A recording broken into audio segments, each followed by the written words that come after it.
These Greek ladies will present the project and tell us more.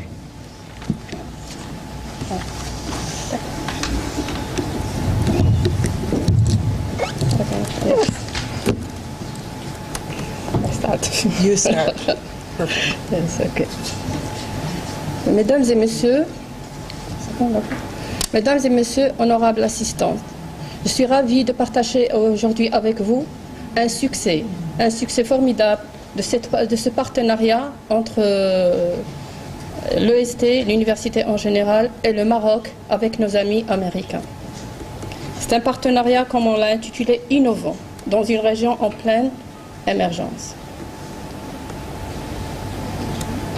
Pour ce faire, nous allons parler un peu du contexte régional de l'École supérieure de technologie, l'initiative royale pour le développement de la région orientale, l'ESTO ancré dans son processus de développement territorial, la genèse du projet, les pertinences et opportunités du projet, les objectifs, les réalisations, et nous finirons, comme il est de tradition, par une petite conclusion et les perspectives, bien sûr.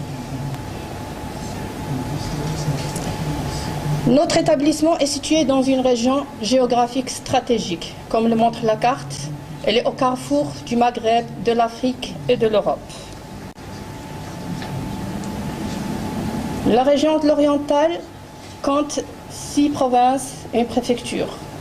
Elle s'étend sur une superficie de 11,6% du territoire national. Elle est, comme disait M. Mrabet tout à l'heure, donc riche en diversité de paysages spécifiques. Nous avons la mer au nord, les montagnes, les plaines, les hauts plateaux, le désert est le premier oasis le plus proche de l'Europe. La population est estimée à peu près 2 millions d'habitants en 2013, avec 80% concentrés sur les provinces du Nord. La population de l'oriental urbaine, elle est de 65%. Et nous comptons, ça c'est le plus important, 50% de la population à moins de 25 ans, dont 50,6% sont de sexe masculin. À peu près 28% des gens de notre région sont ressortissants marocains à l'étranger. Et la société civile est très active dans notre région. Cette région riche par ses ressources humaines, par sa diversité de paysages, elle a été en retard pour longtemps par rapport aux autres régions marocaines. Mais il y a eu une initiative royale du discours historique de Sa Majesté le Roi Mohammed VI, que Dieu le glorifie, le 18 mars 2003, qui a donné une métamorphose à notre région. De nombreux projets structurants de développement sont générés par l'initiative royale sur tous les secteurs d'activité. Nous nous contenterons à cette occasion de citer quelques-uns qui ont permis donc d'attirer les investisseurs et développer l'entrepreneuriat et l'entreprise de notre région. Le désenclavement de la région, la création des pôles industriels intégrés, l'édification des pôles industriels intégrés, la déclinaison territoriale des grands chantiers socio-économiques nationaux. Donc ce désenclavement a eu lieu grâce à 2 aéroports internationaux, Jda Angad El Aroui, et un aérodrome à Abu Arfa pour encourager le tourisme. Le transport routier qui a connu une grande évolution avec la rocade Tanger-Saïdia et l'autoroute Oujda-Fez.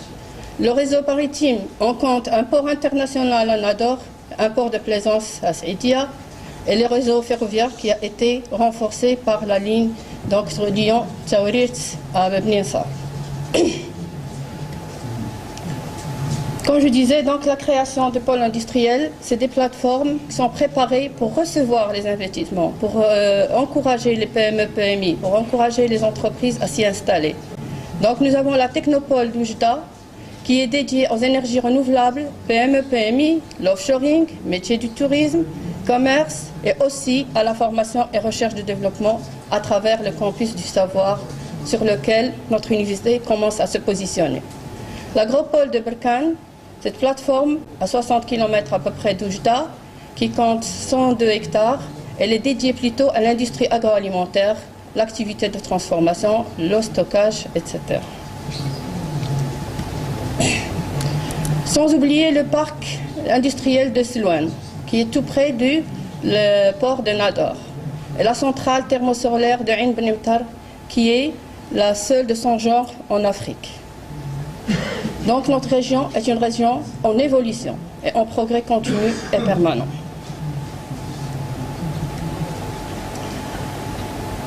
Donc, la déclinaison territoriale des grands chantiers socio-économiques nationaux sont donc le plan émergence, la stratégie industrielle, stratégie énergétique, réglementation thermique, vision 2020, du tourisme, le plan vert, plan d'azur, plan ITUS et offshoring. Donc notre région bénéficie de tous les grands chantiers socio-économiques nationaux. Pour parler de l'accompagnement d'une entreprise marocaine, donc il y a plusieurs appuis, dont je citerai l'appui aux entreprises par la NPME, telles que Mtiaz et Moussanada. Donc M. Merabt sera mieux placé que moi pour en parler. Quant à deux programmes d'appui au TPE-PME, l'appui à l'innovation à travers l'initiative Maroc Innovation, comité régional pour l'amélioration du climat des affaires, le premier a été créé dans notre région, et le FIRO, dont a parlé déjà M. Merabt, qui est prévu donc pour l'appui des TPE. Donc devant toute cette dynamique, l'EST ne pouvait pas rester donc, insensible, donc elle était plus appelée que jamais à répondre, notamment en ressources humaines. L'EST est un établissement axé régulé qui forme en 2 ans. Maintenant, nous a permis de faire la formation des licences en 3 ans, des techniciens supérieurs et des cadres moyens hautement qualifiés. Nos lauréats s'insèrent plus facilement donc, que les autres lauréats de l'université au niveau donc, de l'entreprise, comme ils sont aptes à continuer sans difficulté des cycles d'études supérieures. L'EST est la première composante technologique de l'université Mohamed Ier. Elle a été créée en 1990 avec 2 filières de formation. Et maintenant, l'EST compte 18 filières de formation, 26 DUT, qui répondent à divers secteurs d'activité. Et elle a été créée 4 laboratoires de recherche orientés tous vers la recherche appliquée et le transfert de technologies. Notre école ne reste pas ancrée uniquement sur la région, mais elle est ouverte vers les autres régions du Maroc. Comme vous voyez sur ce graphe, 30% de nos étudiants viennent de toutes les régions marocaines, de Tanger jusqu'à Gouire. Pour l'aspect genre, notre EST elle est plutôt à dominance féminine. Nous avons 55,71% de nos étudiants qui sont des filles. Elle est aussi ouverte sur les pays subsahariens. Nous avons 1,83% qui dépasse un petit peu la moyenne au niveau de l'université de nos étudiants qui viennent de différents pays subsahariens qui sont cités donc sur le tableau. Donc, je dirais que l'ESTO participe à son échelle, pour ne pas être prétentieux, c'est une micro-échelle, à l'accompagnement des grands chantiers socio-économiques du pays. Parce que le positionnement ambitionné pour le développement socio-économique de l'oriental ne peut se concrétiser que par des ressources humaines qualifiées, compétentes, innovatrices et capables de suivre la vitesse de croissance dynamique que connaît actuellement notre région et notre pays en général. Donc, pour renforcer et pour améliorer nos formations, on a toujours été, dès la création de l'EST, ouvert à l'international. Nous avons eu des coopérations avec l'Espagne, la France, la Belgique, le Maghreb, mais il nous manquait bien sûr la coopération avec les États-Unis qui nous tenait à cœur. Et là, il y a eu le hasard et la chance donc, que je sois parmi la délégation marocaine au symposium de Jordanie et je rencontre monsieur le président de Gateway Technical College, Brian.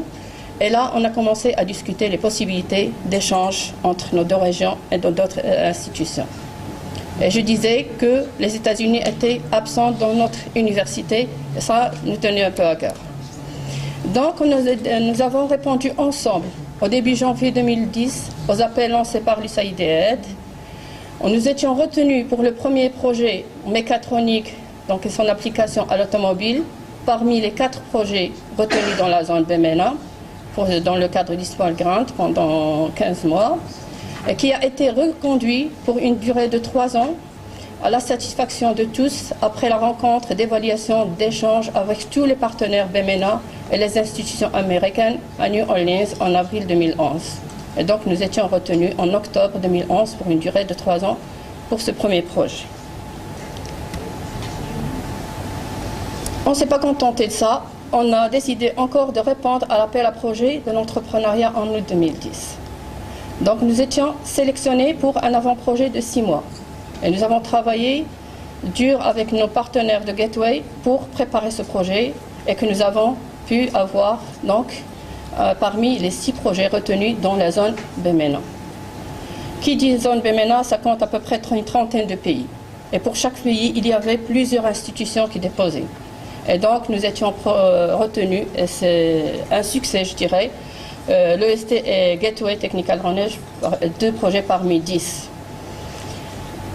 Donc, ce succès a été couronné par la visite de son Excellence l'ambassadeur des États-Unis d'Amérique, accompagné de son épouse et d'une délégation importante de l'ambassade à l'Esto le 9 mars 2011. Et ça rend donc dans les pertinences et les opportunités de nos projets. Ensuite, il y a eu l'implication et le soutien effectif des autorités, des acteurs de la région, donc qui a instauré un climat de confiance entre nous et nos partenaires régionaux, nationaux et internationaux. Donc il y a eu en septembre la rencontre du président Brian avec son staff de 12 personnes, avec toutes les personnalités, décideurs, acteurs de développement industriel, donc vous voyez sur le et c'est un gage de pérennité et de partenariat. Ce partenariat est le premier du genre, donc pour notre université, comme a signalé M. Zorlo tout à l'heure. Donc il a été soutenu dès l'avant-projet par les institutions locales et nationales, Conseil régional, la Wilaya, le CGM, l'Agence de développement de l'Oriental et d'autres. Donc ainsi que pour les acteurs économiques locaux et nationaux, bien sûr. Le thème de projet axé sur l'entrepreneuriat est d'une grande importance pour la sensibilisation des jeunes diplômés. L'entrepreneuriat revêt de plus en plus d'importance dans les programmes d'enseignement marocains pour encourager l'auto-employabilité des jeunes et renforcer l'entreprise. Une opportunité de plus, c'était la grande expérience du staff impliqué dans ce partenariat en matière de coopération internationale, France, Espagne, Belgique, Maghreb, etc., et en capacité de fédérer et de pouvoir mobiliser tous les acteurs autour de ce partenariat. Les objectifs du projet étaient en 3. L'objectif 1, il s'agissait de renforcer la capacité institutionnelle des professeurs par la mise en place d'activités de formation et développement de leur savoir. L'objectif 2, renforcer la capacité des étudiants à créer et à gérer leur propre entreprise, à renforcer les PME existantes. Troisième projet, c'était développer et déployer les innovations technologiques qui améliorent l'enseignement et combinent technologie et pratique pour répondre aux besoins des secteurs de production de la société. Plusieurs réalisations ont eu lieu. Les premières sont les formations de formateurs. Donc il y a eu une première session de formation de formateurs, et non seulement des formateurs de l'EST, de tous les formateurs de divers établissements de l'université et aussi des cadres du milieu socio-économique et des porteurs du projet. Sur donc le pré-entrepreneuriat et l'entrepreneuriat au service aux jeunes entreprises. Deuxième service de formation a eu lieu donc sur le coaching Startup Companies. Donc ça a été assuré par Tracy du NBIE. Il y a eu une troisième session de formation, et là c'était au cours de la conférence annuelle de NBIE à Boston, et qui a permis aux 2 équipes, donc de l'objectif 2 et l'objectif 3, d'y aller et d'assister à cette session et aussi à visiter l'usine de la société 3D Systems et pour faire le choix donc du matériel de prototypage qu'on achètera par la suite. Ils ont visité les incubateurs, échangé.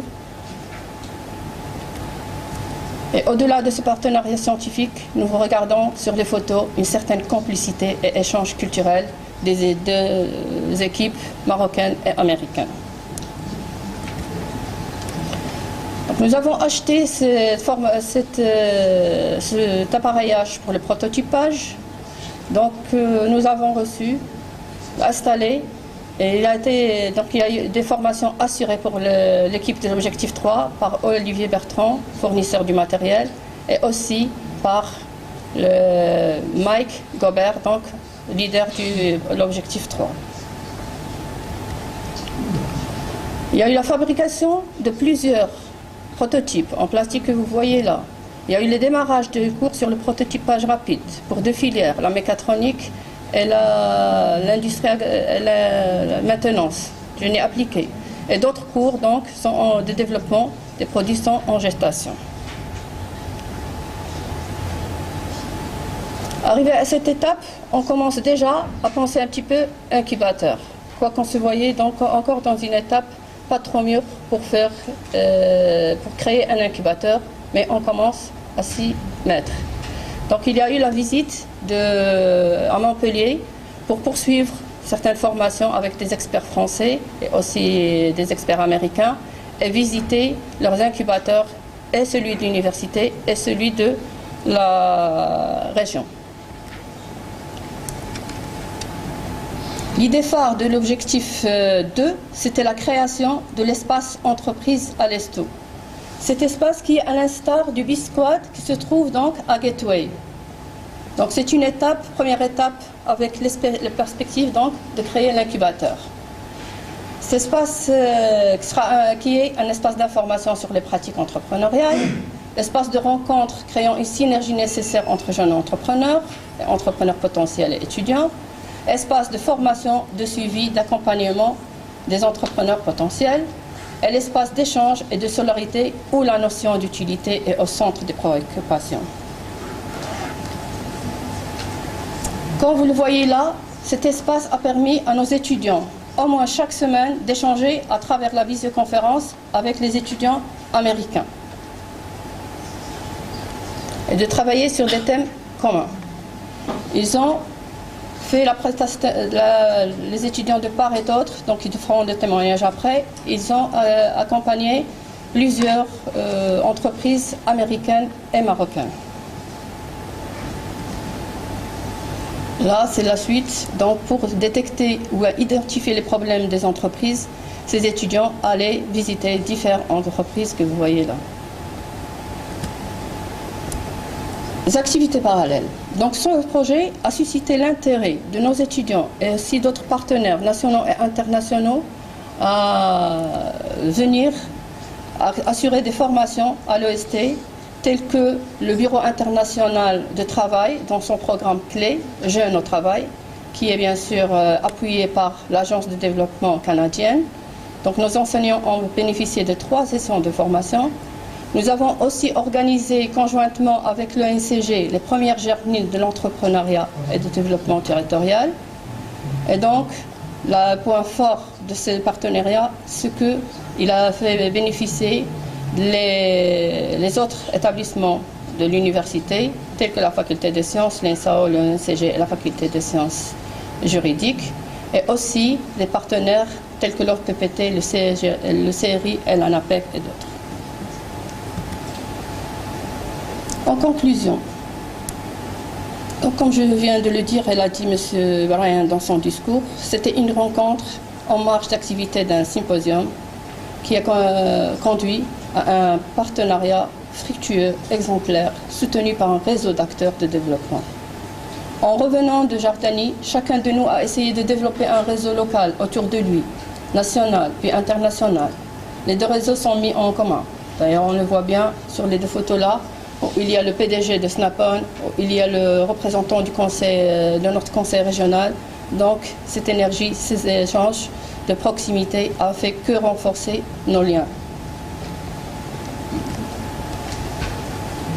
Je rappelle donc que la visite de son Excellence, l'ambassadeur à l'Esto, a encouragé ce partenariat et a motivé les personnes impliquées, étudiants, enseignants, à s'investir davantage. le soutien du wali de la région, du président du conseil régional, du président de la CGM, du maire de la ville, du président du conseil des ulama, des directeurs d'agences de développement, des industriels, donc que vous avez vu tout à l'heure sur la photo, a donné une grande impulsion au projet qui prend une ampleur régionale, voire nationale.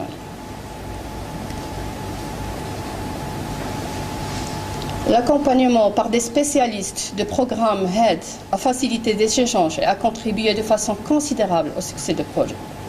Les responsables des équipes marocaines et américaines n'ont ménagé aucun effort pour le bon déroulement des activités.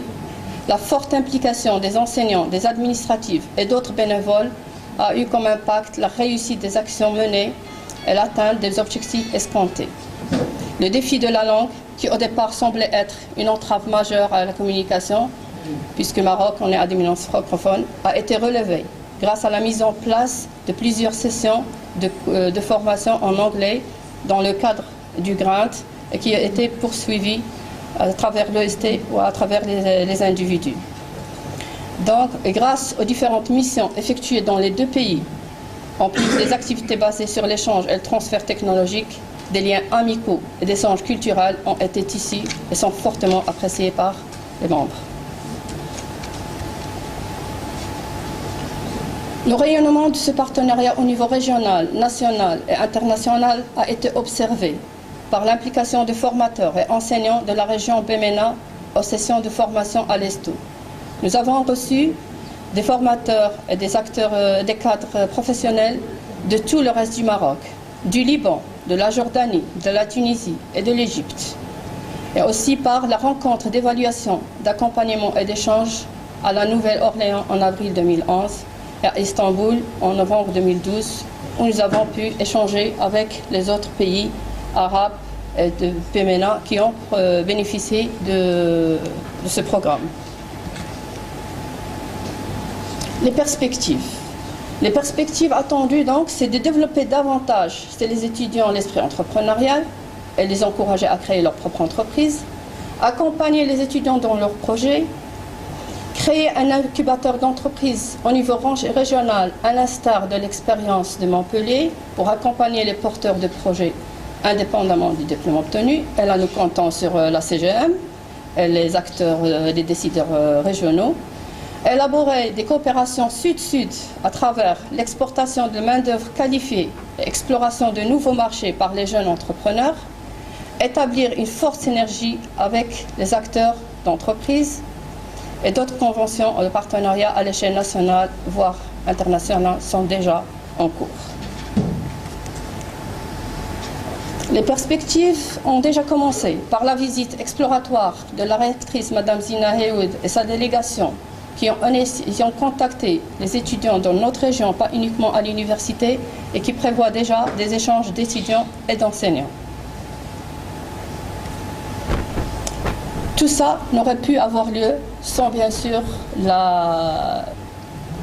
l'appui de l'USAID et l'accompagnement de HED. Donc là, je présente les chefs, Gary Wittner et Tully Kornick, qui nous ont accompagnés, ils nous ont écoutés sans peine ni relâche. Et grâce à eux, on a créé et on a pu arriver à ce stade-là de la coopération. Sans oublier, bien sûr, le merci à toutes les organisations et à toutes les personnes qui ont contribué à la réussite de ce programme. Donc, je n'oublie pas de remercier donc les staffs de part et d'autre qui ont travaillé dur, certains à titre bénévole, et certains qui ne sont même pas de l'établissement EST, ni de l'université. Et là, je tiens à remercier particulièrement Madame Marie Bitar Oueskele, je vous demande d'applaudir très fort. Merci.